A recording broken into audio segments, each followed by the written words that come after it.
Yo, what up guys? Welcome back to Sneaker Stories. As always, I'm your host Chris Jack. Today, checking out arguably my least favorite Sacai and Nike collaboration to date. It is the Blazer Low in the Magma orange colorway. Without further ado, let's check them out.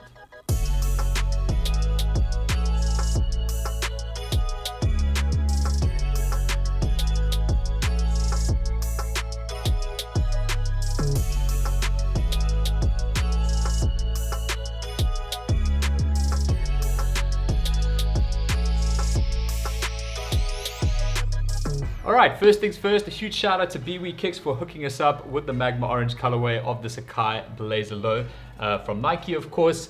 Managed to actually cart these on sneakers, which is a massive win for South African sneaker collectors because it's a rare occasion. And even though I'm not too much of a fan of the shoe, definitely still wanted to check it out here on Sneaker Stories for you guys because my opinion is definitely not the be all and end all of shoes. But onto the collaboration and why I particularly don't think this one should have actually been made to begin with. I just feel like it's kind of there, but just missing something overall. And I know it's like literally chopped off, but we'll get into that in a bit. But if you look at other collaborations, you know, the Vapor Waffles over here, a mix up of the Pegasus and the Vaporfly, of course. It's just like, it's such an out there shoe. It really brings a lot to the table, and it, for me, completely has a purpose in terms of the overall collaboration and kind of the design story that Sacai have gone for with this Nike collaboration. And even the LD Waffles over here, they were just so like futuristic almost when they came out, something completely different combining two shoes. And then you had the Blazer Mids, of course, and I didn't mind the Blazer Mids because it was like a Blazer, and I've always kind of liked Blazers. It just like that one also had its purpose, like it was a high top kind of version, you know, of this whole collaboration. And then they came out with the lows, and like honestly, like I'm just gonna put these back, like these just are, they're super underwhelming in hand. Like I have to be honest, like maybe it's just me who doesn't wear like generally long pants that covers the top of the shoe, but this section at the top here just literally looks unfinished. It looks like they've just taken a saw right through the top of the shoe, kind of at a weird angle,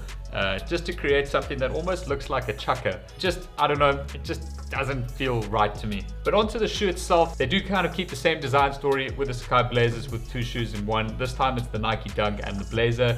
So when you start with underneath of the shoe, you've got a white rubber outsole over here done in a herringbone pattern. It's kind of like the standard Blazer outsole that you get. But when you get into the midsole, you've got this multiple like exaggeration of midsole layering over here. In the heel section, it's providing quite a bit of support there around your heel, and then towards the front section of the shoe, really sort of exaggerated proportions there, which wrap over onto the upper. Now from a leather quality perspective, like just having a look, because you can see it quite clearly here in the top of the shoe where the exposed foam is, where they've just cut that off.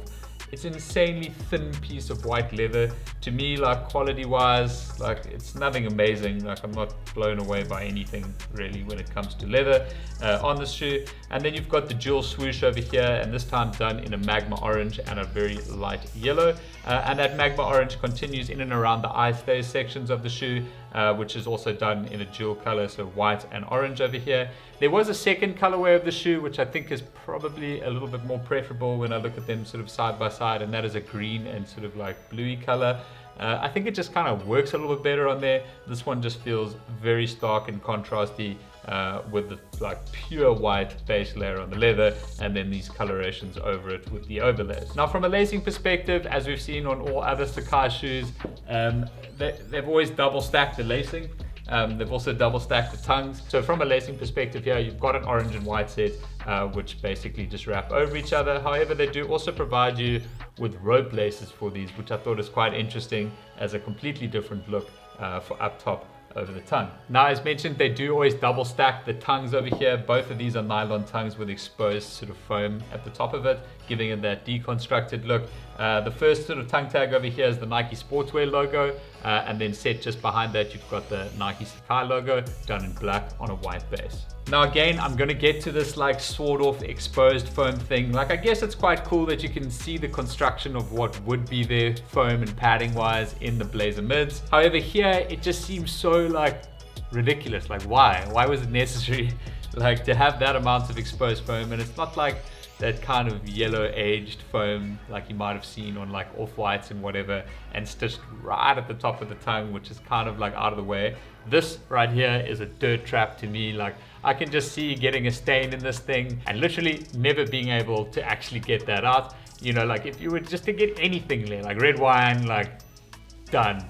Like any kind of dirt stain or whatever is just gonna sink straight into that. I just think it's like why did you do that? You didn't need to do that, did you? But you did it anyway. Now the rest of the interior of the shoe is just done in a white mesh. It's going to pull the insoles out for you. You do have the Nike and Sacai branding here in the heels on both of these, and both insoles are done in white. And then last but not least, just from a box perspective, the same sort of Nike Sacai box we've seen with the other releases. So you've got a little bit of the old logo sort of peering through there on the sides, a bit of spot varnish here on the Nike swoosh logo on the top, and it is a pull-out box, of course. Inside you do have the Sacai branded paper, so that's just done in a black and white. But that in essence is the Blazer Lows from Nike and Sacai. Overall feelings, like they are sitting like literally at retail on the aftermarket. So if you did actually want a pair of these and didn't manage to get them on sneakers on June 10th when they're released, then they're definitely still very accessible. I don't really see this being a shoe that's going to go up in value. You know, maybe like for those of you watching from the States, it's a better option for summer because it's a little bit more like movable, breathable in terms of just having like your ankle exposed in the shoe. But yeah, like I guess from a retail price, they were 2,099 Rand, which isn't too bad for a collaboration shoe from Nike, let alone a Blazer and a Sacai. However, for me, these just aren't it. But that's it for this review of the Nike Blazer Low. Let me know what you guys think of the shoe in the comments below. Like I'm pretty interested to see you know, like what the general consensus is around this particular collaboration. Like, do you think we needed this? Should it have just been another Blazer mid? Or do you think it's absolutely fire and you need this in your collection? I would love to know. But that's all for today, guys. I hope you guys have found it enjoyable, helpful. If you did, please give the video a thumbs up. Don't forget to subscribe right here for more content, reviews, and unboxings down the line. But that is all from me for today, guys. I'll catch you on the next one.